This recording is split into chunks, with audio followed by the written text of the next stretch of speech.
बंदी छोड़ सतगुरु रामपाल जी परमेश्वर जी की जय हो।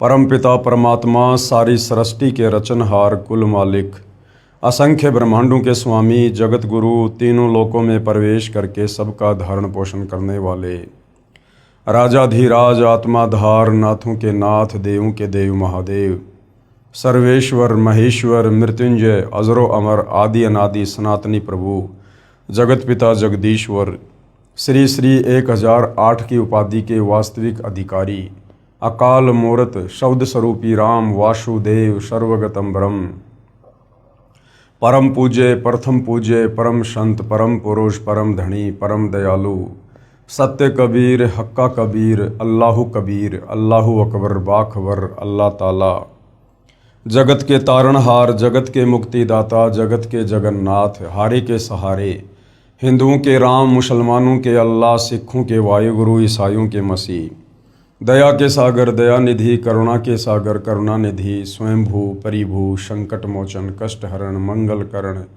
दुख भंजन अविगत कबीर निर्विकार निर्विषम परमात्मा अलय अलेख सतगुरु आदि अनादि सतगुरु असली मर्यादा पुरुषोत्तम असली राम असली कृष्ण असली घनश्याम असली मुरारी राजाओं के राजा महाराजाओं के महाराजा शहंशाहों के शहंशाह सम्राटों के सम्राट भगवानों के भगवान अल्लाहों के अल्लाह प्रभुओं के प्रभु मसीहाओं के मसीह सच्चे वाहिगुरु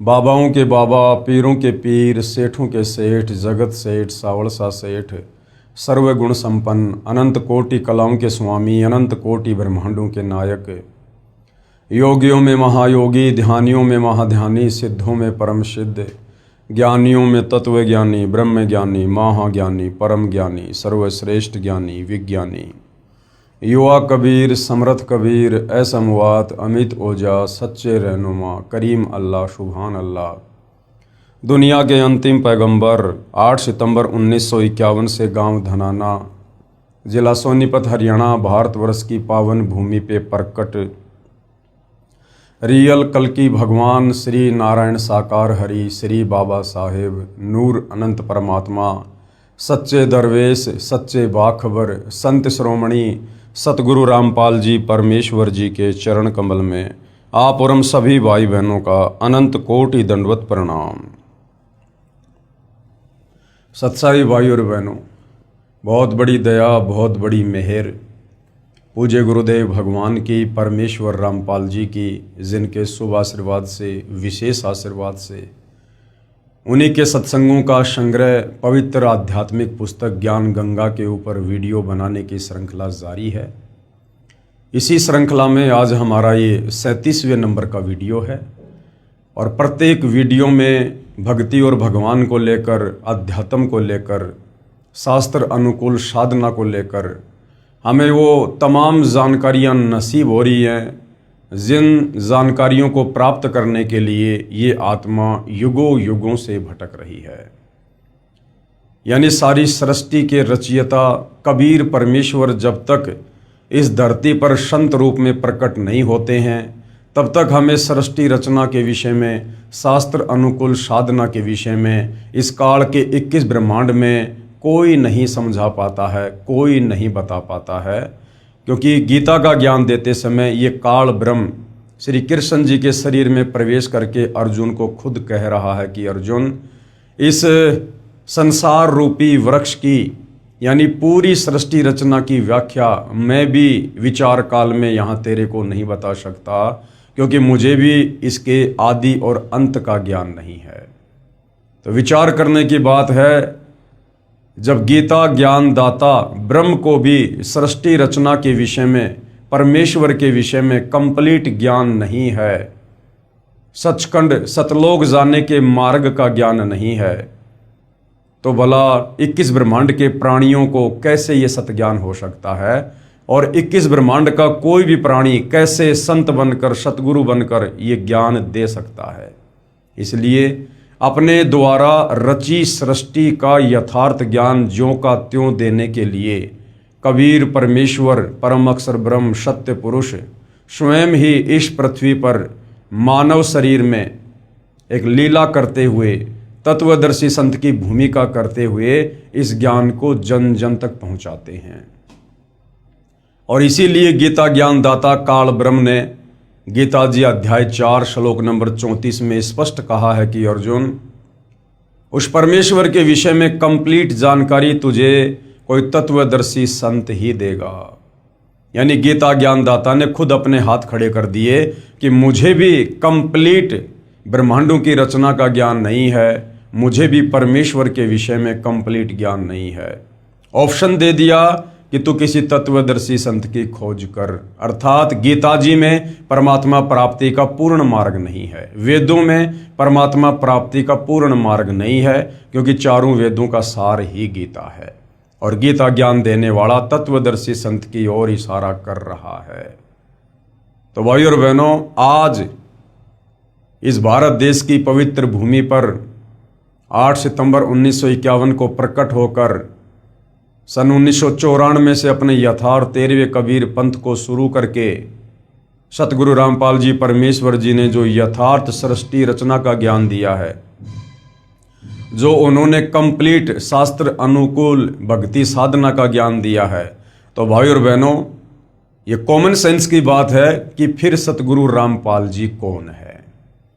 भले दिखाई आप और हमारी तरह एक मनुष्य हैं, भले एक मानव के रूप में दिखाई दे रहे हैं, परंतु ये स्वयं साक्षात परम ब्रह्म परमेश्वर कबीर देव है। और जो आध्यात्मिक पुस्तक ज्ञान गंगा इन्होंने रची है, ये सर्व धर्मों के सर्व पवित्र धर्मशास्त्रों के ज्ञान से प्रमाणित है। इस पवित्र पुस्तक ज्ञान गंगा के तत्व ज्ञान में, अमृत ज्ञान में सुई की नोक रखने जितनी भी कमी किसी भी धर्म का कोई भी धर्म गुरु निकालने में सक्षम नहीं है। यानी यदि हम अपनी आत्मा का कंप्लीट मोक्ष करवा सकते हैं, कंप्लीट मोक्ष का मतलब है सदा सदा के लिए काल के 21 ब्रह्मांडों से छुटकारा, जन्म और मरण से छुटकारा, लक 84 योनियों से छुटकारा, नरक से छुटकारा, तपस्या के कष्ट से छुटकारा, तो सिर्फ और सिर्फ सतगुरु रामपाल जी की शरण में आकर उनके द्वारा प्रदान की गई सतभक्ति को मर्यादा में रहकर करने से ही संभव है। तो भाइयों और बहनों, निसंदेह वर्तमान में परम पूज्य सतगुरु रामपाल जी नर रूप में साक्षात नारायण हैं और पहचान होगी उनके प्रवचन सुनने से, सत्संग सुनने से, उनके द्वारा लिखी गई पुस्तकों को पढ़ने से। क्योंकि जब तक हम किसी के बारे में पढ़ेंगे नहीं, जानेंगे नहीं, तब तक हम जाहिर सी बात है समझेंगे भी नहीं। तो ज्ञान से ही ज्ञान होता है। तो आप जी निसंदेह सतगुरु रामपाल जी के प्रवचन यूट्यूब पर जेब से मोबाइल निकाल कर सुनिए और सृष्टि रचना को सर्वप्रथम सुनिए, क्योंकि सृष्टि रचना अध्यात्म की नींव है, अध्यात्म का मूल है। सृष्टि रचना को समझे बिना हम किसी भी धर्म की छोटी सी 10 पेज की पुस्तक को भी नहीं समझ सकते।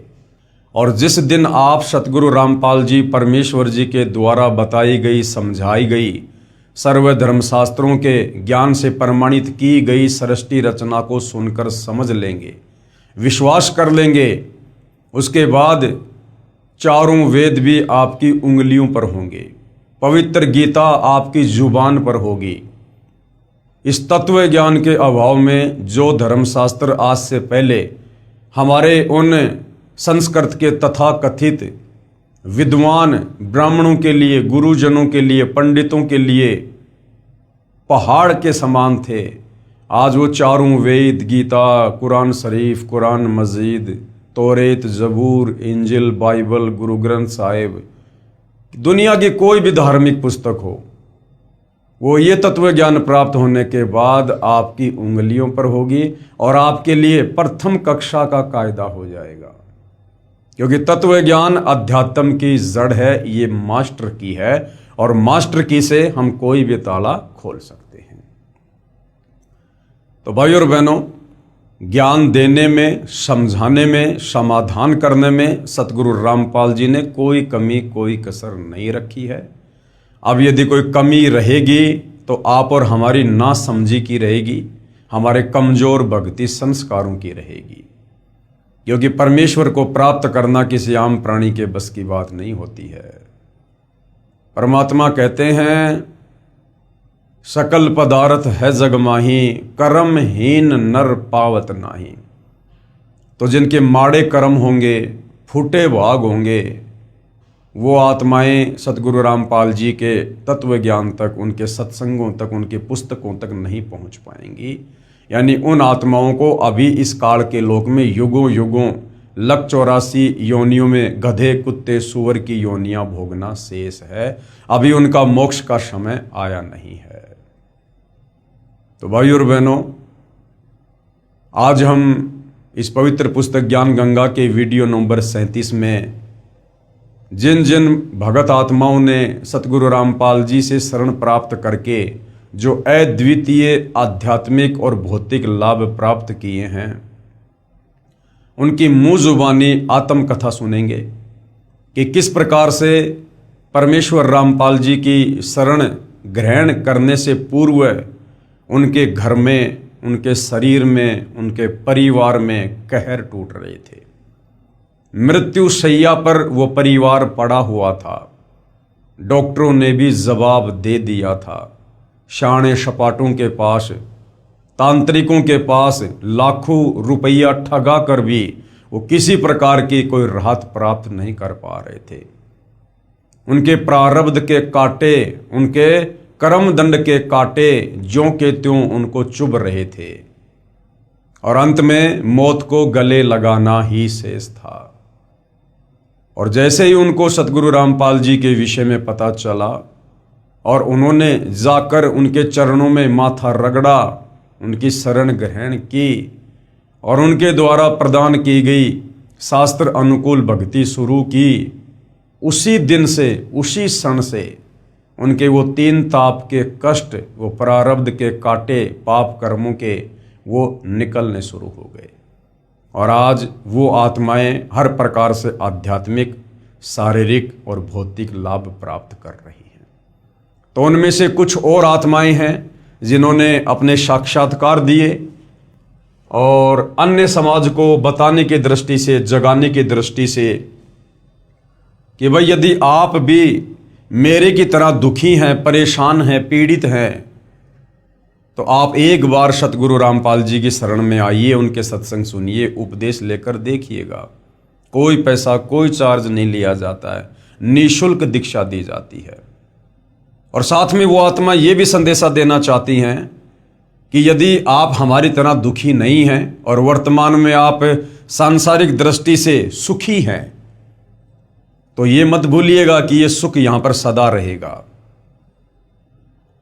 आने वाले समय में, आपके भविष्य में, आपके प्रारब्ध में कितने कष्ट होंगे, कितने कांटे होंगे, आपको किन किन भयंकर परेशानियों का सामना करना पड़ सकता है, ये आपको नहीं पता होता है।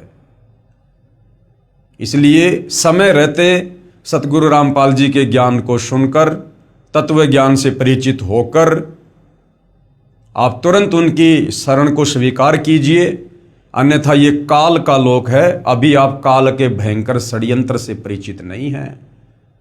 आदरणीय नानक जी कहते हैं कि ना जाने काल की कर डारे और किस विध डल जा पाशावे, और जिना दे सरते मौत खुड़क दी उनानो केड़ा हंसावे। तो एक क्षण में ना जाने यहां क्या से क्या हो जाए, और आने वाले समय में तो निश्चित ऐसा ही होगा, क्योंकि हम युग परिवर्तन की दहलीज पर खड़े हैं।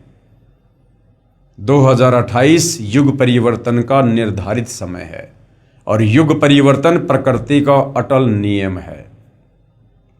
और जब जब धरती पर युग परिवर्तन होता है या हुआ है, बेतहाशा जन धन की हानि होती है और हुई है और आने वाले समय में भी होगी।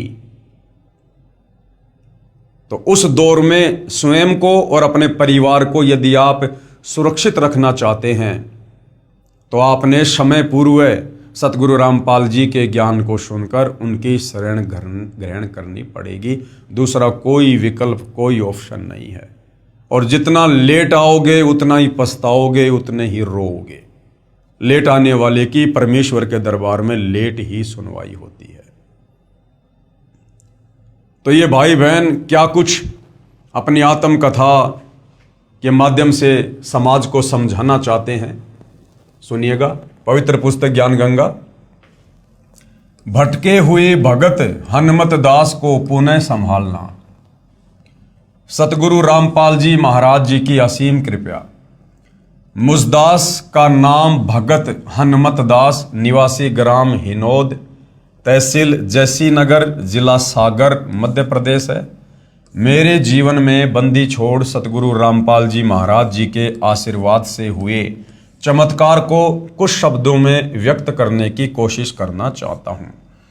यानी परमेश्वर की महिमा को और परमेश्वर के उपकार को जीव कभी भी शब्दों में बयान नहीं कर सकता।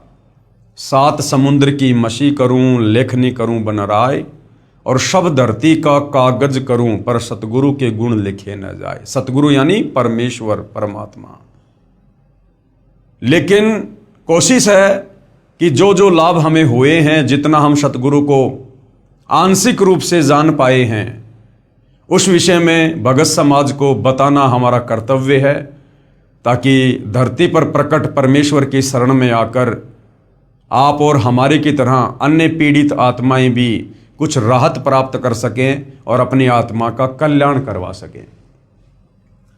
मैंने जुलाई 2014 में नाम दीक्षा ली थी तथा बरवाला आश्रम में सतगुरुदेव जी से आशीर्वाद भी प्राप्त किया था। परंतु 18 नवंबर 2014 को बरवाला कांड हो जाने से भक्ति सुचारू रूप से नहीं कर पाया और भक्ति छोड़कर आन उपासना करने लगा। यानी भगत हनुमत दास जी 2014 बरवाला कांड के बाद सतगुरु रामपाल जी की शरण को त्याग कर अन्य पारंपरिक पूजाएं करने लगे। उसके पश्चात जब सतगुरुदेव जी के आदेश अनुसार मेरे जिले में ही आश्रम खुल गया और कुछ समय के बाद दास को भी आश्रम की जानकारी मिली, तो दास ने आश्रम जाकर पुनः भक्ति प्रारंभ की, यानी अपना नाम फिर से शुद्ध करवाया। लेकिन नाम दीक्षा लेने से पहले जो नियम बताए जाते हैं, जैसे नशा नहीं करना, जुआ ताश नहीं खेलना, मांस नहीं खाना, आन उपासना नहीं करना, यानी अन्य देवी देवताओं की फिर पूजा नहीं करना, भ्रष्टाचार नहीं करना इत्यादि नियमों का पालन सही ढंग से नहीं कर रहा था, जिसकी वजह से दास को एक लाइलाज बीमारी हो गई, जिसका नाम है एप्लाटिक एनीमिया। एक ऐसी बीमारी होती है जिसमें मरीज के शरीर में ब्लड यानी खून बनना ही बंद हो जाता है और ब्लड ट्रांसफर करवाना पड़ता है, यानी दूसरे से खून लेना पड़ता है बार बार। मतलब ब्लड की बोतल लगवानी पड़ती है और जैसे ही ब्लड खत्म होता है उसे फिर ब्लड चढ़वाना पड़ता है। जब तक शरीर में ब्लड रहता है तब तक तो मरीज स्वस्थ रहता है, और जैसे ही ब्लड खत्म हो जाता या बहुत कम बचता तो फिर अस्पताल में एडमिट करवाना पड़ता था। जिस प्रकार गाड़ी में पेट्रोल या डीजल है तो गाड़ी चलेगी, अगर ख़त्म होने वाला है या ख़त्म हो गया तो गाड़ी नहीं चलेगी। ऐसी हालत भगत हनुमत दास की उस समय हुई जब इन्होंने सतगुरु रामपाल जी को भक्ति को त्याग दिया और दोबारा इन्होंने उपदेश भी लिया, लेकिन ये अच्छे से मर्यादाओं का निर्वाह नहीं कर पाए, मर्यादाओं में रहकर भक्ति नहीं कर पाए। सतगुरु रामपाल जी महाराज अपने सत्संग में बताते हैं, जब लग हंसा हमरी आना, काल लगे नहीं तेरा वाणा। यानी जब तक भगत मेरी आन कान यानी मर्यादा में रहेगा, तब तक काल का किसी भी प्रकार का दाव, कोई भी षड्यंत्र उस भगत के ऊपर काम नहीं कर सकता। मतलब जब तक भगत नियम मर्यादा में रहता है तब तक उसे कोई भी परेशानी नहीं हो सकती। और मैं नियम मर्यादा बार बार खंड कर देता था। इस एप्लाटिक एनीमिया बीमारी के इलाज के लिए मैंने सभी जगह कोशिश की। सबसे पहले अपने जिला स्तर के सभी अस्पतालों में इलाज करवाया। उसके बाद अप्रैल 2018 में नागपुर रेफर कर दिया गया। नागपुर CIHO सीहो अस्पताल में इलाज करवाया। इस अस्पताल में सभी प्रकार की जांच कराई और डॉक्टर अविनाश पोपली ने ब्लड कैंसर बोल दिया कि आपको ब्लड कैंसर है, जिसकी वजह से आपको खून का पानी बनने लगा है। उसके बाद हम लोग घर आ गए और 18 मई 2018 को फिर ब्लड कम हो जाने की वजह से नागपुर गए और इसी दिल बोन मेरो टेस्ट की रिपोर्ट आई, जिससे परमात्मा सतगुरु रामपाल जी महाराज की दया से ब्लड कैंसर नहीं आया। लेकिन डॉक्टर अविनाश पोपली की रिपोर्ट के आधार पर बता दिया कि आपको एप्लाटिक एनीमिया है, जिसकी वजह से आपको ब्लड बनना बंद हो गया है और इसका अस्थायी इलाज ब्लड चढ़वाना ही है। यानी जब तक ब्लड चढ़वाते रहोगे तब तक आप जीवित रहोगे और जब ब्लड चढ़वाना बंद कर दोगे तो फिर आप मर जाओगे। और स्थायी इलाज बोन मेरो ट्रांसप्लांट है, जिसके 80% चांस है कि ब्लड बनने लगे, नहीं तो जीवन भर ब्लड चढ़वाना पड़ेगा। और बोन मेरो ट्रांसप्लांट का खर्च भी बहुत ज़्यादा है, 19 लाख रुपए लगभग। फिर दास ने सतगुरु जी से अरदास लगाई फोन के माध्यम से और सतगुरु देव जी का आदेश आया, नाम शुद्धिकरण करवा लो और नियम मर्यादा अनुसार भक्ति करो, परमात्मा दया करेंगे। मालिक का आदेश आने के बाद धीरे धीरे करके दास को राहत मिलती गई। पहले मालिक की दया से समय पर ब्लड की आवश्यकता पूरी होती गई और फिर अप्रैल 2019 में दास को ब्लड लगवाने की जरूरत नहीं पड़ी और करीब 1 साल इस बीमारी से ग्रसित रहने के बाद आज दास स्वस्थ है और ब्लड भी लगवाने की आवश्यकता नहीं पड़ती है। इस बीमारी में दास का हीमोग्लोबिन 2 से 3 ग्राम बचता था और प्लेटलेट्स 2000 तक बचते थे। दास ने दिल्ली एम्स में भी इलाज करवाया, इंदौर में डॉक्टर AK त्रिवेदी के पास भी गया, जबलपुर, भोपाल, नागपुर और भी अनेक जगह दवाई करवाई, लेकिन कहीं से भी कोई आराम नहीं लगा। केवल परमात्मा सतगुरु रामपाल जी महाराज जी द्वारा बताई भक्ति से ही दास अब स्वस्थ है और बिना किसी दवाई के आज बिल्कुल स्वस्थ हूँ। बंदी छोड़ सतगुरु रामपाल जी भगवान की दया है। सतगुरु चरणों का तुच्छ दास, भगत हनुमत दास, गांव हिनौद, जिला सागर, तहसील जैसी नगर, मध्य प्रदेश। देखो भाइयों और बहनों, अभी तक हम परमेश्वर जी के गुणों से अपरिचित थे, अभी तक हम शास्त्र अनुकूल साधना से दूर बैठे थे। अन्यथा परमात्मा के गुण तो ज्यों के त्यों हैं, परमात्मा बदल नहीं गया।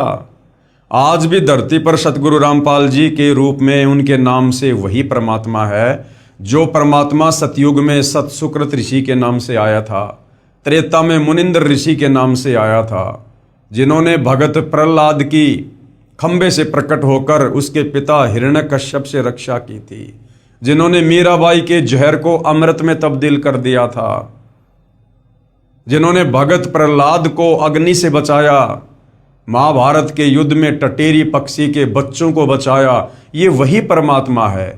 परमात्मा में कोई परिवर्तन नहीं होता, उसके गुणों में कोई बदलाव नहीं होता। लेकिन आप और हम जीव आत्माएं देश काल और परिस्थिति के अनुसार परमेश्वर को भूलकर शास्त्र विरुद्ध साधना करने के चलते परमेश्वर से प्राप्त होने वाले लाभों से, उन्हें फायदों से दूर होते चले जाते हैं, जिस कारण से हम फिर भटकते रहते हैं और हर प्रकार की परेशानियों का सामना करते रहते हैं। तो परमेश्वर तो भाइयों और बहनों मुर्दे को जिंदा करता है, मुर्दे को जिंदा, बिना किसी ऑपरेशन, बिना किसी हॉस्पिटल, बिना किसी सर्जरी के, क्योंकि ये परमेश्वर के गुणों में लिखा हुआ है। गुरु कृपा की महिमा। आगे एक और आत्मा है जिन्होंने सतगुरु रामपाल जी से उपदेश प्राप्त करने के बाद जो शारीरिक या भौतिक लाभ प्राप्त किए, तो किस प्रकार से उन्होंने अपनी आत्मकथा में बताया। मैं त्रिलोकदास बैरागी, ग्राम डीमरखेड़ा, जिला कटनी, मध्य प्रदेश का निवासी हूँ। मैंने दिनांक 27/6/2010 को नामदान लिया था।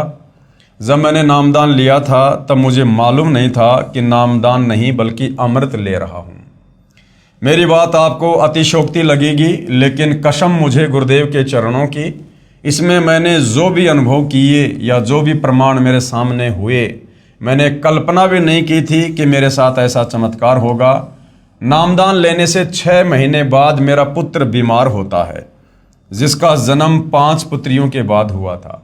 मैं अपने पुत्र का इलाज लगातार 1 महीने तक MBBS डॉक्टरों से करवाता रहा। मगर 1 महीने तक बालक ठीक नहीं हुआ। अचानक मेरे बालक ने एक दिन सुबह 9 बजे आंखें बंद कर ली, मतलब बेहोश हो गया। मैं उसे लेकर उमरिया पान भागा, वहाँ के सभी डॉक्टरों ने इलाज करने से मना कर दिया। मैं उसे लेकर सिहोरा गया, सभी जगह MBBS डॉक्टर हैं, मगर पुत्र की हालत देखकर सभी ने इलाज करने से मना कर दिया। मानो वो बताना चाहते थे कि तुम्हारे पुत्र की मृत्यु हो चुकी है। पुत्र की उम्र सिर्फ 1 वर्ष थी। हिम्मत बांधकर एक डॉक्टर ने कहा कि अगर उसे ऑक्सीजन मिल जाए तो शायद कुछ हो सकता है। मैंने तत्काल एक 4 व्हीलर रिजर्व की और जबलपुर के लिए भागा, जो कि बच्चों का रिसर्च सेंटर है। वहाँ के डॉक्टर ने बच्चे की हालत देखकर कहा कि इसमें कहीं कोई हलचल नहीं हो रही है, कहीं भी सुई लगाता हूँ इसको कुछ मालूम ही नहीं हो रहा। भर्ती करना मेरे लिए रिस्क की बात है। मैंने कहा भर्ती करो और भर्ती करके इलाज शुरू करो, बाकी सब परमात्मा पर छोड़ दो। डॉक्टर ने कहा अगर इसे 6 घंटे में होश आ गया तो शायद बच जाए, नहीं तो मुश्किल है। सुबह 9 बजे से रात्रि के 9 बज चुके थे, परंतु बालक होश में नहीं आ रहा था। लड़के की माँ ने और मैंने रोना शुरू कर दिया। मेरा ध्यान अचानक ज्ञान गंगा और भक्ति सौदागर को संदेश में लिखे हुए चमत्कारों की तरफ गया जो भक्तों के साथ हुए हैं। मैंने अपने आप को संभाला और अपने आप को गुरु के चरणों में समर्पित कर दिया। कहा गुरुजी मेरे पुत्र की रक्षा करो और मुझे जो विश्वास था गुरु की महिमा पर उसकी लाज रखो। 2-3 बातें भाई और बहनों, जो भगत भाई बहन अच्छे से गुरु जी के ज्ञान को ना समझ पाने के कारण गलतियां कर देते हैं। भगत जी कह रहे हैं कि अपने पुत्र की ऐसी हालत देखकर मैं और मेरी भगतमती रोने लग गए। भाई और बहनों, इसका मतलब हमारे अंदर भी बहुत कमजोरियां हैं। अभी हम विष्णु जी के सतोगुण के प्रभाव से बाहर नहीं हैं, दूर नहीं हैं। जबकि नाम दीक्षा लेने के 2 से 3 वर्ष बाद इन तीनों गुणों का प्रभाव, रजगुण ब्रह्मा, सतगुण विष्णु, तमगुण शंकर का प्रभाव बिल्कुल शून्य मात्र हो जाना चाहिए। हमें ये ज्ञान हो जाना चाहिए कि हमारा यहाँ कोई बेटा बेटी, माता पिता, भाई बंधु, रिश्तेदार, पति पत्नी नहीं है। हम सब यहाँ पर सतलोक में की गई गलती की सजा भोग रहे हैं और इस काल ने हमारे को यहाँ पर कर्म बंधनों में बांधते हुए, ऋण संबंधों में बांधते हुए हमें यहाँ एक दूसरे के साथ बेटा बेटी के रिश्ते में, माता पिता के रिश्ते में, पति पत्नी के रिश्ते में जकड़ रखा है, बांध रखा है। और सतगुरु हमें जो तत्व ज्ञान देते हैं वो इसीलिए देते हैं कि हम इन ऋण संबंधों से, इन कर्म बंधनों से कुछ ढीले हो जाएं, कुछ दूर हटना शुरू हो, कुछ राहत प्राप्त करें और अपना मूल जो मकसद है उसको समझें कि यहां मेरा कोई परिवार नहीं है, मेरा असली परिवार सतलोक में है। मेरे असली बेटा बेटी यदि कहीं हैं तो सतलोक में हैं। और यदि हम सतगुरु से उपदेश लेकर, दिन रात उनके प्रवचन सुनकर, और यदि यही इस काल की गंदी व्यवस्था में ही अगर इसी प्रकार से मरते रहे, घुटते रहे, मेरा मेरी तेरा तेरी के चक्रों में बंधे रहे, जरा सी किसी को परेशानी आ गई आंखों से आंसू निकालते रहे, तो भाई और बहनों फिर हम किस दिन सतलोक जाने की तैयारी करेंगे।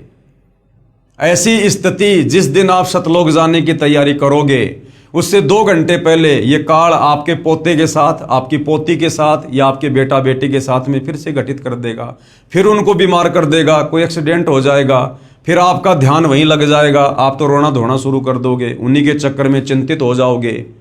और मालिक कहते हैं कि अंत समय में शरीर छोड़ते वक्त जहां आपकी आस्था होगी, जहां आपका ध्यान होगा, वहीं आपको पुनः जन्म लेना होगा। तो भगत जी जिस प्रकार की बातें अपने इंटरव्यू में कह रहे हैं, जो उनके साथ में घटित हुआ, ये भगत की अभी नादानी है, ज्ञान की कमी है। तो बाकी भाई बहन जो इंटरव्यू देख रहे हैं वो अपने आप को संभालने की स्थिति में धीरे धीरे आ जाएं। इन बच्चों को, अपनी संपत्ति को संकल्प करके और गुरुदेव भगवान के चरणों में समर्पित कर दें कि परमात्मा ये तन मन धन सब आपका है। हम केवल आपके द्वारा दी गई इन वस्तुओं का भोग भोग रहे हैं, ये हमारी नहीं है। हम तो यहाँ पर केवल कुछ समय के लिए इस शरीर में एक यात्री बनकर आए हैं भक्ति करने के लिए। जैसे व्यक्ति होटल में जाता है, कुछ पैसे जमा करवाता है, 2 या 4 दिन होटल में रुकता है, होटल की तमाम वस्तुओं को भोगता है, कूलर, पंखा, फ्रिज, बेड, लेकिन होटल छोड़ते समय उसकी आस्था ना तो उस होटल की किसी वस्तु में बनती है, वो चम्मच भी उठाकर नहीं ला सकता क्योंकि उसको पता है कि ये मेरी नहीं है, मालिक की है। और ना होटल के वेटर, होटल के मालिक, होटल के स्टाफ में कोई रुचि बनती है।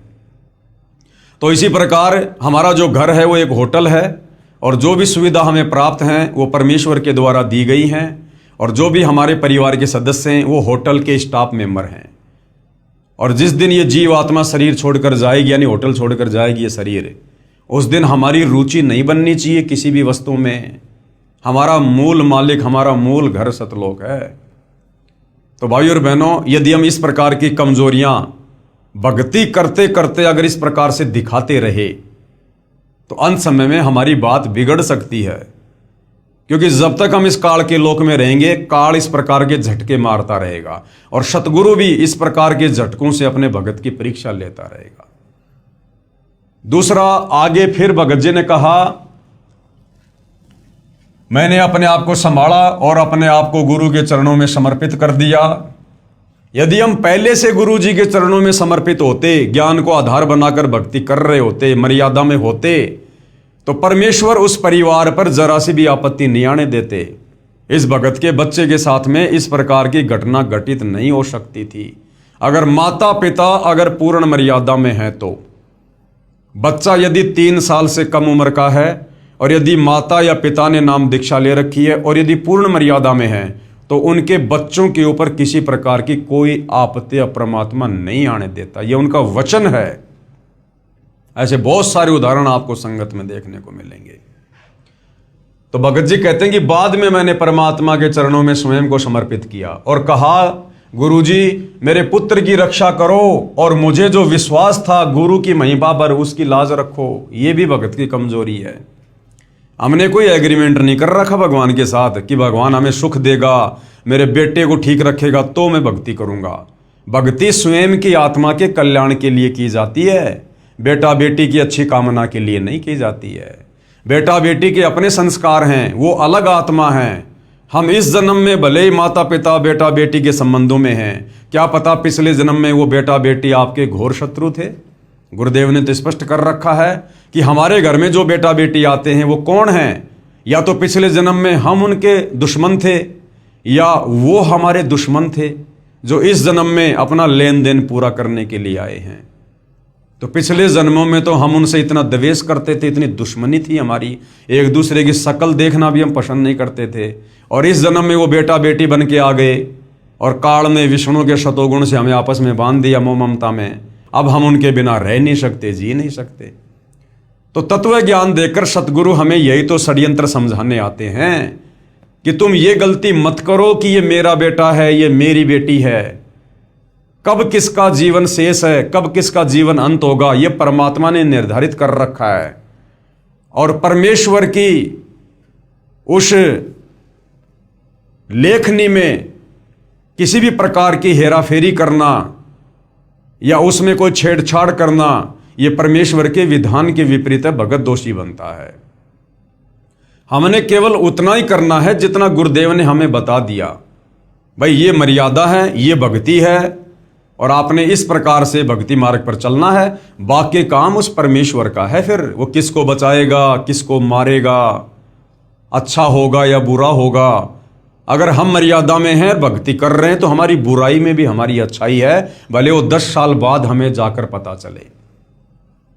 तो यहां पर यह कहना कि गुरुजी आप मेरे विश्वास को बना के रखो, मैंने आपके ऊपर जो विश्वास किया उसकी लाज रखो, यह भी भगत की कमजोरी है। अंतर्यामी को बताने की जरूरत नहीं पड़ती है। हम रोज संध्या आरती में कहते हैं, अंतर्यामी एक तुम आत्म के आधार, जो तुम छोड़ो हाथ तो मुझे कौन उतार पार। तो गुरु तो अंतर्यामी है, और अंतर्यामी को इस प्रकार से चिल्ला चिल्ला के बोलना, ये भगत की कमजोरी है, अभी तत्व ज्ञानहीनता है। तो भाइयों और बहनों, जब तक हम इन मिट्टी के पुतलों को, अपने इन तथा कथित बेटा बेटियों को अपना बेटा बेटी समझना नहीं छोड़ेंगे, तब तक हम कभी भी परमेश्वर के सतलोक जानने योग्य नहीं बनेंगे। हमें इस तत्व ज्ञान से समझ में आ जाना चाहिए, मेरा कोई बेटा बेटी नहीं है। हम सब उस कबीर परमेश्वर सतगुरु रामपाल जी के बेटा बेटी हैं, और जो चिंता उस परमेश्वर को अपनी आत्मा की हो सकती है, आप और हम शरीर वालों को कभी नहीं हो सकती। अगर हो भी रही है तो हम कर क्या सकते हैं? कुछ नहीं कर सकते। परमेश्वर तो सतलोक में बैठकर भी हमें बचा लेगा। हम घर से 10 कदम दूर बाहर बच्चे का एक्सीडेंट हो जाए, माता पिता नहीं बचा सकते। तो हम भी परमेश्वर के चरणों में समर्पित रहें और अपने बच्चों को भी परमात्मा के चरणों में लगा दें, और फिर मर्यादा में रहकर भक्ति करें। उसके बाद जो भी अच्छा बुरा लाभ हानि होगी वो हमारे भले में होगी। फिर हमने किसी प्रकार की कोई भी शंका या कोई भी विशेष ऐसी डिमांड या प्रार्थना सतगुरुदेव भगवान से नहीं करनी है, सिवाय भक्ति और मर्यादा के। तो ये भी हम भाई बहनों ने थोड़ा सा ध्यान रखना है। मैंने अपने आप को संभाला और अपने आप को गुरु के चरणों में समर्पित कर दिया। कहा, गुरु जी मेरे पुत्र की रक्षा करो, और मुझे जो विश्वास था गुरु की महिमा पर, उसकी लाज रखो। लगभग 12 बजे जब डॉक्टर राउंड पर आया तो कहता है कि बच्चे की हालत में क्या सुधार है। मैंने कहा, जैसा सुबह था वैसा अभी भी है। डॉक्टर ने इंजेक्शन मंगाया और बालक की जांघ पर लगाया। इंजेक्शन लगते ही बालक रोने लगा, जैसे वो खुद इंजेक्शन गुरु जी ने लगाया हो। पूरे हाल में खुशी की लहर दौड़ गई। डॉक्टर ने मेरे सिर पर हाथ रखकर कहा, अब तुम्हारा बालक होश में आ गया है। ऐसे मर्ज वाले बालक बहुत कम होश में आते हैं। विचारणीय बात यह है कि इंजेक्शन का असर तो 10 या 20 मिनट के बाद होता है। लड़का इंजेक्शन की सुई के दर्द से ही रो उठा। इससे स्पष्ट है कि यह सर्व कमाल परमेश्वर कबीर जी का है। कौन परमेश्वर कबीर? सतगुरु रामपाल जी। हालांकि जो भगत हैं वो परमेश्वर कबीर मान रहे हैं एक दाढ़ी मूछ वाली कबीर जी की समझे जाने वाली फोटो को। इसीलिए भाइयों और बहनों, सतगुरु रामपाल जी का पूरा आशीर्वाद भगत तक समय पर नहीं पहुंच पाता है, क्योंकि हमारी आस्था हमारे गुरुदेव में एज ए गॉड ना होकर, एज ए भगवान ना होकर, उस तथा कथित कबीर जी की समझे जाने वाली दाढ़ी मूछ वाली फोटो पर टिकी होती है, जिस कारण से परमेश्वर का आशीर्वाद हमारे पास उतना नहीं पहुंच पाता जितना पहुंचना चाहिए। वरना सतगुरु रामपाल जी तो सेकंड के 100वें हिस्से में अपने भगत की मदद के लिए पहुंच जाते हैं। सतगुरु शरण में आने से आई टले बला, जय भाग्य में मृत्यु हो कांटे में टल जा। जबकि इनके बेटे की तो मृत्यु हो चुकी थी, इनके बेटे की सजा कांटे में कहां टली? नहीं, इनके बच्चे की तो मृत्यु हो चुकी थी। परमेश्वर की वाणी कह रही है, सतगुरु शरण में आने से आई टले बला, यानी जो समस्या आनी है वो भाग जाएगी। लेकिन इनके तो बच्चे की मृत्यु हो चुकी थी। ये तो सतगुरु रामपाल जी ने इस भगत परिवार को भक्ति पर लगाए रखने के लिए अपनी तरफ से उस बच्चे के, उस आत्मा के शरीर में सांस डाली है। अन्यथा इन भगत की मर्यादाओं से वो बच्चा जीवित नहीं हुआ। इस भगत परिवार की भक्ति से बच्चा जीवित नहीं हुआ। क्योंकि अगर इस भगत परिवार में भक्ति होती तो परमात्मा ऐसी नौबत आने ही नहीं देता। मृत्यु नहीं हो सकती थी, और छोटी मोटी कोई बीमारी हो जाती बच्चे को, लेकिन मृत्यु नहीं हो सकती है। गुरुजी कहते हैं कि कशक के साथ मंत्र जाप करने से जो चमत्कार हुआ, मैं दंग रह गया। मैं हॉस्पिटल में गुरुजी के चरणों की वंदना की और धन्यवाद देते हुए रो पड़ा। डॉक्टर ने कहा कि इसे लगातार 8 दिन के इलाज की आवश्यकता है। 24 घंटे का 5000 लग रहा था। मैंने डॉक्टर से कहा मुझे सुबह छुट्टी चाहिए। डॉक्टर ने कहा इसे अगर आप घर ले गए तो ये बालक मर सकता है, क्योंकि अभी होश में आया है। मैंने कहा जो होगा देखा जाएगा, अब मुझे छुट्टी चाहिए। आज बालक को 6 माह से ऊपर हो गए, उसे बुखार भी नहीं आ रहा है। ऐसी महिमा देखकर मैं धन्य हो गया। डॉक्टर ने कहा कि भैया 8 दिन रखना पड़ेगा, रोजाना के 5000 लगेंगे। बोला नहीं, अभी और इसी समय छुट्टी दे दो, मैं तो घर ले जाऊंगा। भगत कह रहा कि मुझे मेरे गुरु पर विश्वास। अगर ये विश्वास उस मरे हुए बच्चे को डॉक्टर के पास ना ले जाकर अगर घर के दरबार में रख देते और मालिक से अरदास करते तो परमात्मा तो वही है। आपने अगर इतना विश्वास अब किया, अगर पहले इतना विश्वास करके अपने गुरु पर मर्यादा में रहकर भक्ति कर रहे होते तो ये आपत्ति ही नहीं आती। मेरी साइकिल लेने की हिम्मत नहीं होती थी, क्योंकि मेरी पारिवारिक स्थिति ठीक नहीं थी। अचानक स्टेट बैंक के मैनेजर ने कहा कि आप बैंक से लोन लेना पसंद करेंगे। मैंने कहा अगर मिल जाए तो इससे बढ़ के क्या, मेरी पारिवारिक स्थिति सुधर जाएगी। बैंक मैनेजर ने मुझे 1.5 लाख रुपए का लोन दे दिया। साइकिल ना खरीद पाने वाला आदमी अचानक 55,000 रुपए की हीरो होंडा गाड़ी ले आया। आज मैं शान से गाड़ी में घूमता हूँ। भक्तों ने इस प्रकार के शब्दों का प्रयोग नहीं करना चाहिए कि मैं शान से गाड़ी पर घूमता हूँ। काहे की शान है यहाँ पर? कल को गाड़ी एक्सीडेंट हो जाए, मर जाए आदमी बैठा बैठा, काहे की शान है? वो मिट्टी से निकला लोहा, उसकी बना दी मोटरसाइकिल, उस पर बैठकर काहे की शान है? इस प्रकार के शब्द भगत के अंदर मान बढ़ाई पैदा करते हैं। तो कभी भी भक्तों ने इस प्रकार के शब्दों का प्रयोग नहीं करना चाहिए कि आज मैं गाड़ी में बैठकर बड़ी शान से घूमता हूँ। इस काल के लोक में ये शान 2 मिनट में निकल जाती है, 2 मिनट में। कब क्या आपत्ति आ जाए, किस समय आ जाए, कोई भरोसा नहीं है। शासकीय स्कूल में चपरासी के पद पर कार्यरत था। नौकरी करते हुए मुझे 16 वर्ष गुजर चुके थे, लेकिन मेरी पारिवारिक स्थिति ठीक नहीं हुई। जबलपुर संभाग से प्रमोशन हुए और मेरा सिंगल प्रमोशन हुआ। मैं चपरासी से बाबू हो गया। जमाने को कुर्सी रखने वाला आदमी खुद साहब बनकर कुर्सी पर बैठ गया। ये भी भगत की गलती है कि मैं साहब बन गया। अरे साहब तो एक ही है, सतगुरु रामपाल जी। परमात्मा के अलावा किसी भगत ने यदि स्वयं को साहब कह दिया, जैसे ये भाई साहब कह रहे हैं कि मैं साहब बनकर कुर्सी पर बैठ गया, ये साहब शब्द ये काल के जाल में ले जाने वाला है। साहब तो एक ही है, परमात्मा सतगुरु रामपाल जी। जमाने को कुर्सी रखने वाला आदमी खुद साहब बनकर कुर्सी पर बैठ गया। मेरा वेतन इतना हो गया जितना मैंने सोचा नहीं था। मेरा छोटा भाई बीएड का आसरा छोड़कर मायूस हो गया था। एक दिन अचानक उसके पास काउंसलिंग लेटर आया। उसे विश्वास ही नहीं हुआ, क्योंकि उसे 29 अंक मिले हुए थे और बीएड करने के लिए 33 अंक से ऊपर चाहिए, लेकिन इस बार 28 अंक वालों को ले लिया गया, जिस कारण से 29 अंक होने की वजह से उसे मौका मिल गया और आज वो बीएड कर रहा है। ये 4 चमत्कार ऐसे हुए जिनके बारे में मैंने कभी सोचा नहीं था, मगर रामायण में लिखी मुझे वो बात याद आ गई कि माता पिता गुरु की वाणी बिना विचार करो शुभ जानी। ये सभी चमत्कार 1 वर्ष के भीतर हुए हैं। प्रमाण के लिए भारत हॉस्पिटल सेंटर के सभी डॉक्यूमेंट्स, गाड़ी के सभी कागजात, प्रमोशन का आदेश, बीएड का काउंसलिंग लेटर। अरे भैया, इनसे कुछ नहीं होना जाना। सबसे बड़ा चमत्कार उस दिन समझना जिस दिन इस काल के लोक से अपना टंटा समाप्त हो जाए, जन्म मरण के रोग से मुक्त हो जाएं। जिस दिन गुरु जी विमान में बैठाकर सतलोक छोड़ दें, उस दिन को सबसे बड़ा चमत्कारिक दिन बोलना। ये बाकी तो छोटे मोटे सुख हैं झूठे काल के, कुछ लेना देना नहीं है। और यहां जो एक बात भगत जी ने कही है भाई और बहनों, देखो ये भगत के अपने विचार हैं। किसी भगत के विचारों को सुनकर उनके ऊपर आंख बंद करके चलना ये गुरु मर्यादाओं के खिलाफ है।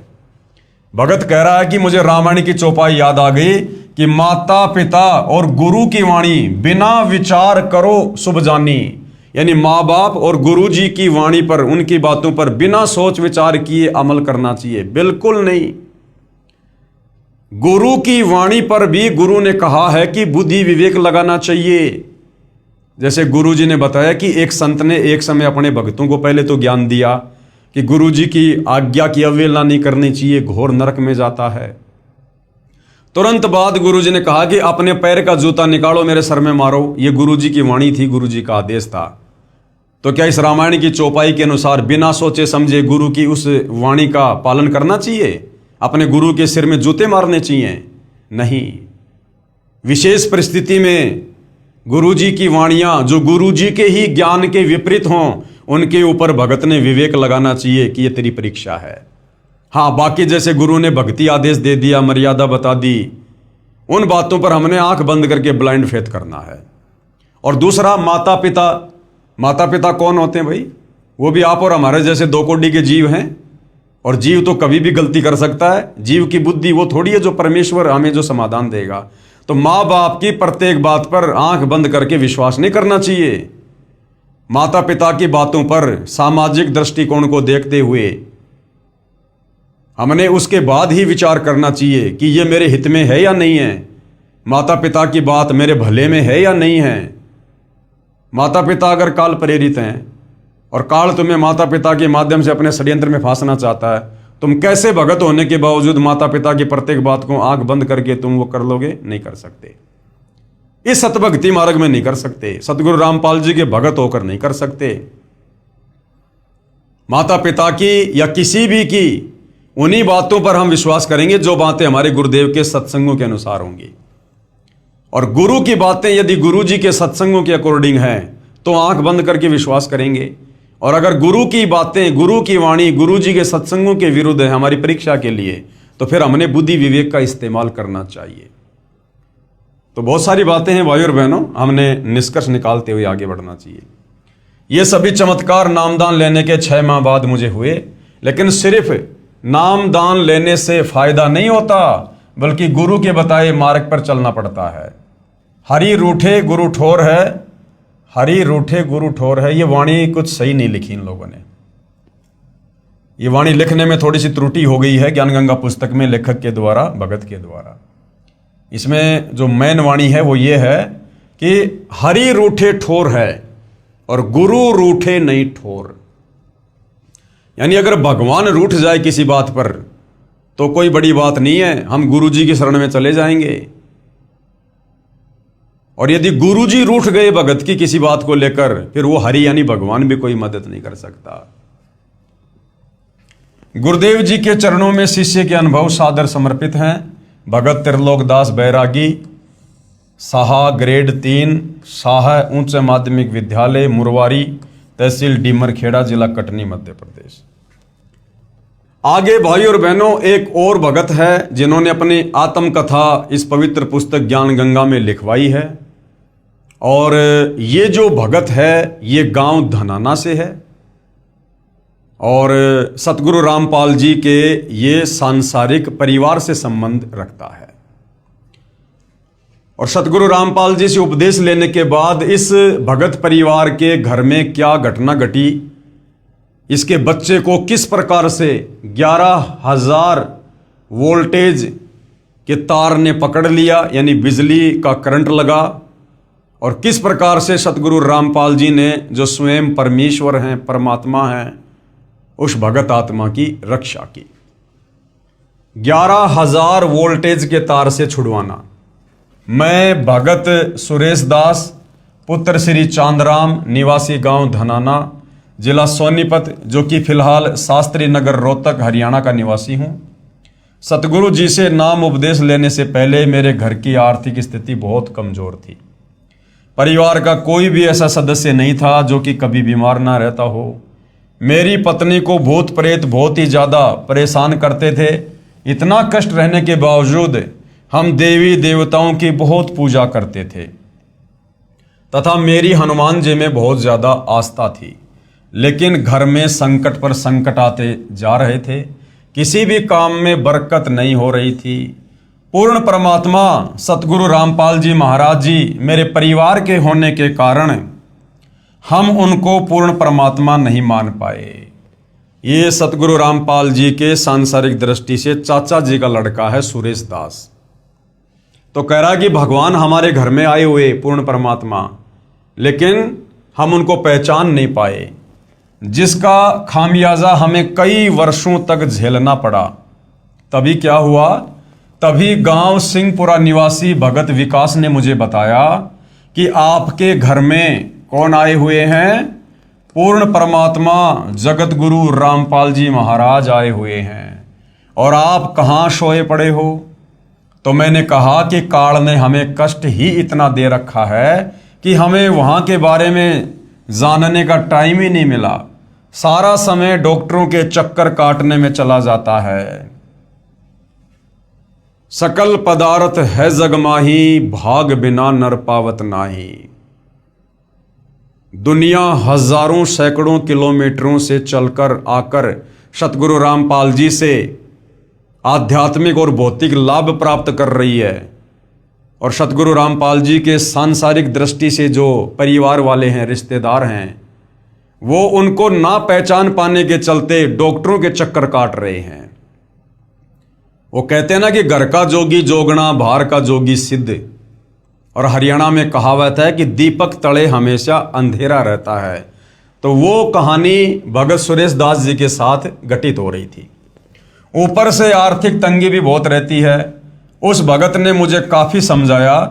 पूर्ण परमात्मा की ऐसी दया हुई कि मैं सतगुरु रामपाल जी महाराज से नाम उपदेश लेने के लिए अक्टूबर 2010 में सतलोक आश्रम बरवाड़ा में पहुंचा।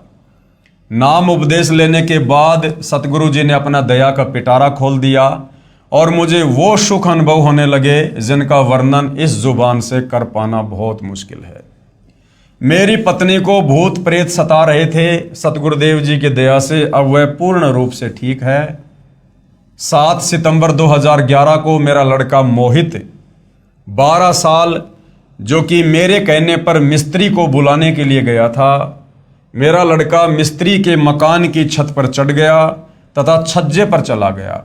छज्जे के साथ ऊपर 11,000 वोल्टेज के बिजली के तार थे। लड़के तथा तारों के बीच में केवल 1 फीट की दूरी थी। जब वह उनके नजदीक गया तो तारों ने लड़के को खींच लिया और लड़के के सिर पर तार चिपक गया। 11,000 वोल्टेज की बिजली अगर किसी को पकड़ ले, भाई और बहनों, बचना बिल्कुल नामुमकिन। तथा 1 इंच गहरा घुस गया। तार लड़के की खोपड़ी में 1 इंच गहरा घुस गया। वह मुंह जल गया और बिजली सारे शरीर में प्रवेश करके पैर के अंगूठे की हड्डी को तोड़कर निकलने लगी। उसी समय सतगुरु रामपाल जी महाराज आकाश मार्ग से आए तथा मेरे लड़के को बहुत ही चमकदार तेजोमय शरीर सहित दिखाई दिए, जैसे हजारों ट्यूबों का प्रकाश हो रहा हो। उन्होंने लड़के का हाथ पकड़कर बिजली से छुड़ाकर छज्जे पर लिटा दिया। फिर लड़के की सतगुरु जी से बहुत बातें हुई तथा जब सतगुरु जी जाने लगे तो लड़के ने पूछा कि गुरु जी कहाँ जा रहे हो? तो गुरु जी ने कहा कि बेटा मैं तेरे साथ हूं, तू घबरा मत। अब बहुत सारे तत्व ज्ञानहीन भाई बहनों को जो भक्ति और भगवान की परिभाषा से अपरिचित हैं, केवल शास्त्र विरुद्ध साधना करने के चलते जिन्हें भगवान से कोई लाभ हुआ नहीं और अंत में उन्होंने निष्कर्ष निकाल लिया कि कोई चमत्कार नहीं हो सकता, कोई भगवान नहीं है, तो उन लोगों के लिए ये सत्य कथा झूठी हो सकती है। परंतु भाई और बहनों, परमेश्वर जो कर सकता है वो जीव की कल्पना से बाहर होता है। सतगुरु जो चावे सो कर ही भरम पड़ो मत कोई, सेव धड़ पर शीश चढ़ाया पछ करी रसोई। बहुत सारे उदाहरण हैं यदि हम विचार करें। हम हनुमान जी के बारे में सुनते हैं कि जब हनुमान जी छोटे से थे, बालक थे, घुटनों के बल चलते थे, तो उन्होंने सूरज को, ये सूरज जो पृथ्वी से कई गुना बड़ा है, आग का गोला, उन्होंने सूरज को कोई फल जानकर, खाने की वस्तु जानकर और अपने मुंह में ले लिया। अब जब ये दुनिया इस बात पर यकीन कर सकती है तो ये चमत्कार तो उस चमत्कार के आगे बहुत छोटा है। फिर इस पर विश्वास क्यों नहीं होता भाई? इसलिए नहीं होता कि हमारी बुद्धि इन तत्व ज्ञानहीन धर्म गुरुओं ने संकीर्ण कर दी है। संकीर्ण, इन्होंने भगवान को निराकार साबित कर रखा है अपनी अज्ञानता के चलते। और इन धर्म गुरुओं की भक्ति करते करते किसी को कोई लाभ होता नहीं। उनका बेटा भी मर रहा है, बेटी भी मर रही है, घर में एक्सीडेंट भी हो रहा है, लेकिन दूसरा कोई ऑप्शन है नहीं, इसलिए उन्हीं की भक्ति करते रहते हैं, मरते और सड़ते रहते हैं।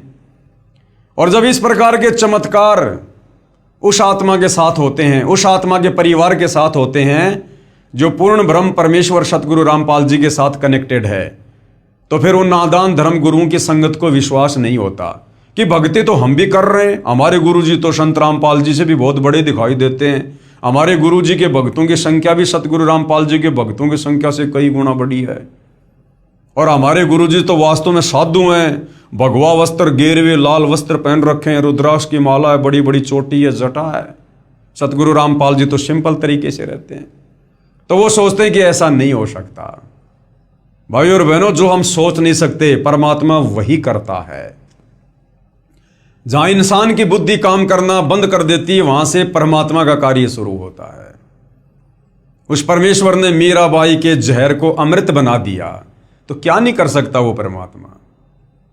जो परमात्मा भगत प्रहलाद को बचाने के लिए खंबे में प्रकट हो सकता है, उसको आकाश मार्ग से आने में क्या दिक्कत है। हम हनुमान जी की लीलाओं पर शंका क्यों नहीं करते। एक आदमी, एक व्यक्ति जो त्रेता युग में आया, जन्मा, अंजनी के गर्भ से जन्मा, वो इतने लंबे चौड़े समुद्र को कैसे आकाश मार्ग से पार कर देगा। यदि हम उनकी बातों पर विश्वास कर सकते हैं, रामायण की बातों पर विश्वास कर सकते हैं, तो फिर हम सतगुरु रामपाल जी के द्वारा जो चमत्कार उनके भक्तों के साथ किए जा रहे हैं, हम उन पर विश्वास क्यों नहीं कर सकते। क्योंकि अभी हम सतगुरु रामपाल जी की शरण से दूर हैं, और ये मन उन बातों की तरफ इंसान को ज्यादा लेकर जाता है जिनकी कथा सुनने से, जिनकी महिमा करने से हमें कोई लाभ ना हो। दुनिया रामायण का पाठ करती है, हनुमान श्री राम की कथा सुनती है, लाभ 0%, क्योंकि वो कथाएं हमें लाभ नहीं दे सकती। वो भगवान समर्थ नहीं है। उनके जीवन काल में जो चमत्कार हम मानते हैं कि उन्होंने किए, वो चमत्कार उन्होंने नहीं किए। वो चमत्कार भी पूर्ण ब्रह्म परमेश्वर कबीर देव, जो वर्तमान में सतगुरु रामपाल जी के नाम से धरती पर प्रकट हैं, इन्होंने किए, और महिमा हो गई उनकी, नाम हो गया उनका। हनुमान जी इतने समर्थ नहीं थे कि वो छलांग लगाकर और श्रीलंका चले जाएं। ये चमत्कार भी कबीर परमेश्वर जी के आशीर्वाद से, उनकी शक्ति से हुआ। हनुमान जी इतने सामर्थ्यवान नहीं थे कि वो द्रोणागिरी पहाड़ को, जो कई कई किलोमीटर में था, अरबों खरबों टन वजन था, उसको उठाकर लंका ले जाएंगे आकाश मार्ग से। नहीं, जब आप शास्त्र अनुकूल साधना करने लगेंगे, सतगुरु रामपाल जी के द्वारा बताई गई सत्यनारायण कथा को सुनेंगे, 5वें वेद सूक्ष्म वेद की वाणियों को सुनेंगे, समझेंगे, तब आपको पता चलेगा वो पहाड़ उठाने वाला कार्य भी हनुमान ने नहीं, बल्कि हनुमान जी के रूप में कबीर परमेश्वर सतगुरु रामपाल जी ने किया। अब ये आपको विश्वास होना मुश्किल है कि ये तो पागल आदमी है। बाबा रामपाल जी तो अभी 1951 में धरती पे आए हैं। ये तो गांव धनाना के हैं। कहाँ त्रेता युग, लाखों साल पहले, क्या डींग मार रहे हैं। तो भाई और बहनों, ये बातें आपको उस समय तक डींग लगेंगी जब तक आप सतगुरु रामपाल जी के सत्संग सुनना शुरू नहीं करेंगे। अन्यथा ये सत्यनारायण कथा है, अमर कथा है, और ये कोई बड़ी बात नहीं है। ये 11,000 वोल्टेज के तार से आकाश मार्ग से आकर सतगुरु रामपाल जी के द्वारा अपने भगत को बचाना, ये तो कुछ भी नहीं है उनके लिए। ऊंट के मुंह में जीरे के बराबर भी नहीं है, कुछ नहीं है। वो परमेश्वर तो एक क्षण में, एक सेकंड में शतलोक से चलकर और पूरी पृथ्वी को परमेश्वर अपने आधे बाल के ऊपर धारण कर सकता है। एक सेकंड में परमात्मा पूरी सृष्टि को नष्ट कर सकता है, क्षण भर में, और उसी क्षण परमेश्वर सबको पुनर्जीवित कर दे यथावत स्थिति में, जो जहां जैसी स्थिति में था, जहां काम कर रहा था, और लोगों को पता भी ना चले। और ऐसा परमेश्वर ने कई बार किया है, कई बार। हम कथाओं में पढ़ते हैं, गुरुदेव ने बताया, एक भगत था, वो 7 कोस ऊंचे पहाड़ पर रहा करता था, साधना करता था। एक दिन तबीयत खराब हो गई और नीचे तालाब था, वहां तक चल के वो मुंह धोने आता था। उस दिन नहीं आ पाया, तबीयत ज़्यादा खराब थी, और सोचा भगवान आज मैं मेरा नित्य नियम कैसे करूँगा। दुखी हुआ। परमेश्वर ने पूरी पृथ्वी पर इतनी भयंकर बारिश की, पूरी पृथ्वी डूब गई। 7 कोस ऊंचे पहाड़ पर पानी चढ़ा। उस भगत ने मुंह धोया, फिर चारों तरफ देखा, हे भगवान, मेरे लिए पूरा संसार डुबो दिया, पूरी सृष्टि नष्ट हो गई, ये पाप कहाँ लेकर जाऊंगा। रो रो कर भगवान से प्रार्थना की। उसी समय परमात्मा ने क्षण भर में सृष्टि एज इट इज ऐसे कैसे कर दी। जो खेत में काम कर रहा है वो खेत में कर रहा है, जो कंप्यूटर पर काम कर रहा है वो कंप्यूटर चला रहा है, उसको पता ही नहीं क्या हो गया था। तो भाई और बहनों, अभी हम परमेश्वर की महिमा से, उसके गुणों से, उनके सत कथाओं से दूर हैं, क्योंकि ये नादान धर्मगुरु हमें केवल दंत कथाओं पर टिकाए हुए थे। और हमने उन दंत कथाओं को सत्य कथा मानकर जीवन में धारण किया हुआ था, जिसे ना तो कोई लाभ हो पा रहा था, ना हमारे विचारों में कोई बदलाव आ पा रहा था। जो कि त्यों सारे उल्टे कर्म करते थे हम। चोरी, जारी, नशाखोरी, मांसाहार, गंदी नज़र, काला बाजारी, रिश्वतखोरी, मिलावट और अपने आप को सुप्रीम भगत भी समझा करते थे। लगा के लंबा सा टीका, सुबह बजा के घंटा मंदिर में अपने काम पे जाते थे, वहाँ दुनिया के चालान रिश्वत ले लेके काटा करते थे और अपने आप को भगत भी कहा करते थे। तो भाई और बहनों, वास्तव में भगत क्या है, भक्ति क्या है, ये तो अब सतगुरु रामपाल जी की शरण में आने के बाद पता चलता है। तो ये कोई बड़ी बात नहीं है। ऐसे ऐसे चमत्कार तो सतगुरु रामपाल जी ने अपनी संगत में हजारों के साथ कर रखे हैं, हजारों के साथ। उस समय मेरे लड़के मोहित की माता जी भी वहीं पर थी। उसने ये दृश्य अपनी आंखों से देखा तथा वह बहुत घबरा गई, क्योंकि लड़के के शरीर से बिजली की लपटें निकल रही थी। उसके बाद हम लड़के को पीजीआई रोहतक हॉस्पिटल में लेकर गए। वहाँ पर भी लड़के को गुरुजी दिखाई दिए। वह मेरे लड़के ने कहा कि गुरुजी मेरे साथ हैं, आप घबराओ मत। यदि आज हम गुरुजी की शरण में नहीं होते तो हमारा लड़का आज जिंदा नहीं होता, तथा मेरी पत्नी को भी प्रेत मार डालते। हम उजड़ने से बच गए, ये सतगुरु रामपाल जी महाराज जी की ही दया है। सर्व पाठकों से प्रार्थना है कि मेरी सत्य कथा को पढ़कर आप जी भी सतगुरु रामपाल जी महाराज जी की शरण में आकर अपना समय रहते कल्याण कराओ, तथा प्रारब्ध यानी भाग्य में लिखे कर्मों के कारण जो घटनाएं घटित होती हैं उनसे पूर्ण रूप से बचोगे।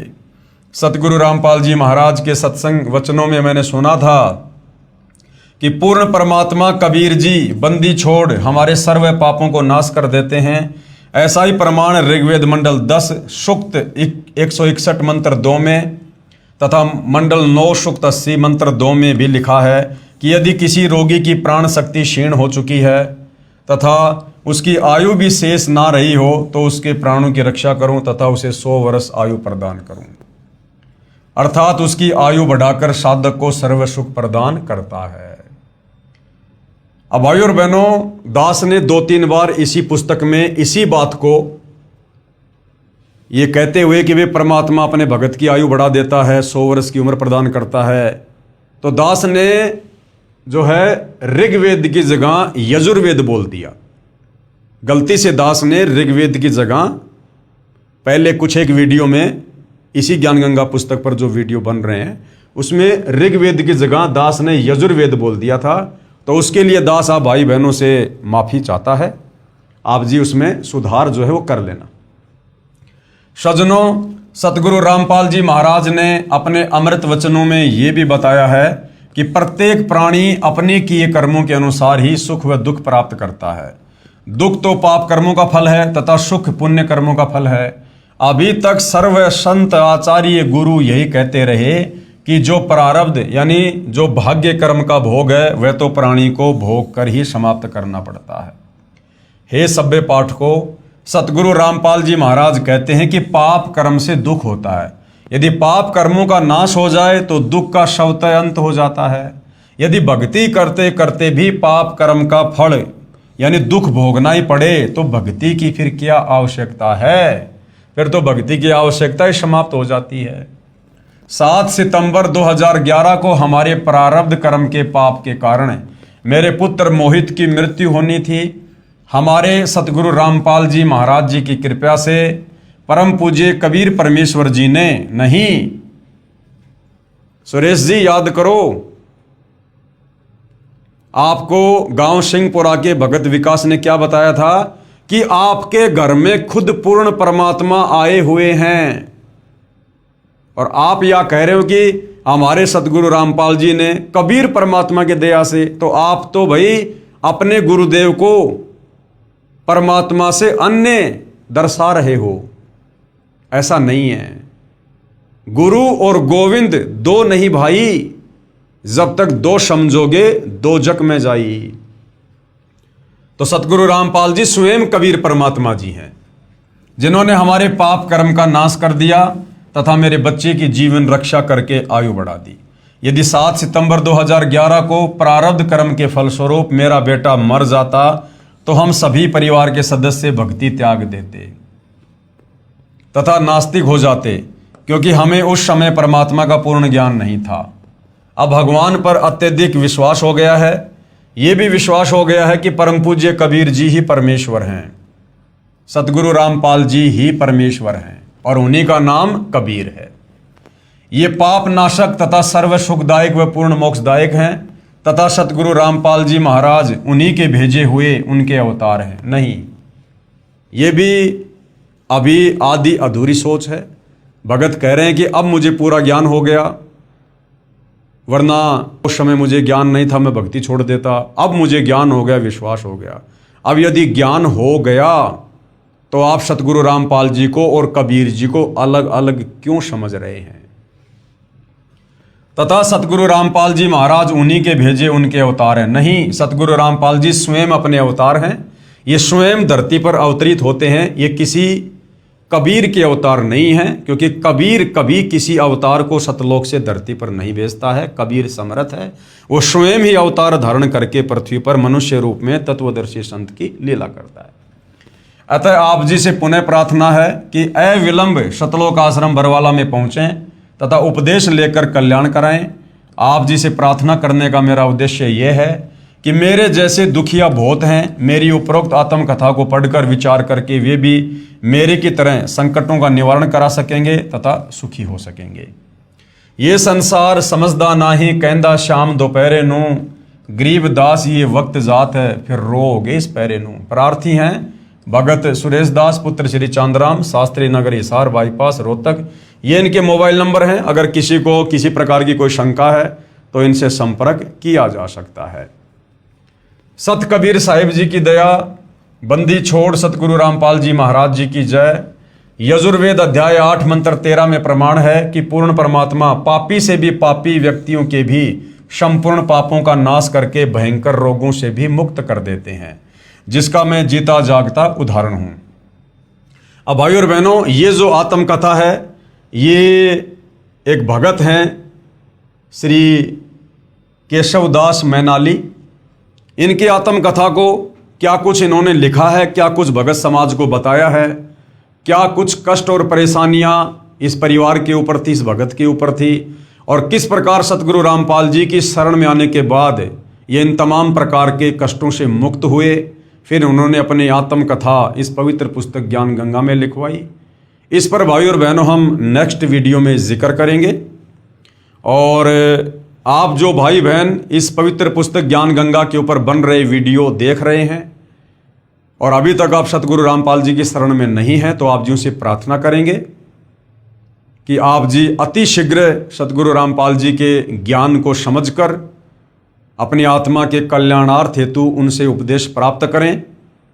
उपदेश प्राप्त करने के लिए वर्तमान में आप जी सतलोक आश्रम धनाना जा सकते हैं, जहाँ पर सतगुरु रामपाल जी स्वयं विराजमान हैं। मैं मई 2026 की बात कर रहा हूँ। आगे वे कहाँ विराजमान होंगे इसके विषय में अभी कुछ नहीं कह सकता। संपर्क कैसे करें उसके लिए आप जी गूगल पर सतलोक आश्रम धनाना के मोबाइल नंबर सर्च कर सकते हैं। साथ में वेबसाइट है www.jagatgururampalji.org। आप इस वेबसाइट पर जाकर भी जहाँ जहाँ नामदान की जो प्रक्रिया है जारी है, कहाँ से आप नाम दीक्षा प्राप्त कर सकते हैं, आप संपर्क करके जानकारी ले सकते हैं। तो भाई और बहनों, अविलंब सतगुरु रामपाल जी के चरणों में आइए, अपने आप को समर्पित कीजिए और जैसा पूज्य गुरुदेव भगवान हमें भक्ति के लिए निर्देशित करें वैसे आप जी भक्ति कीजिए, क्योंकि आने वाला समय 2028 युग परिवर्तन का निर्धारित समय है। जितना लेट आओगे उतना ज़्यादा पछताओगे। ये समय सदा ऐसा नहीं रहेगा जैसा वर्तमान में आप जी समझ रहे होंगे। तो भाई और बहनों, आज के इस एपिसोड में केवल इतना ही। कल फिर परमेश्वर की सेवा में हाजिर होंगे। तब तक गुरुदेव भगवान हम सबको आज्ञा दें, आशीर्वाद दें, सद्बुद्धि दें, हमारा मार्गदर्शन करें। बंदी छोड़ सतगुरु रामपाल जी परमेश्वर जी की जय हो।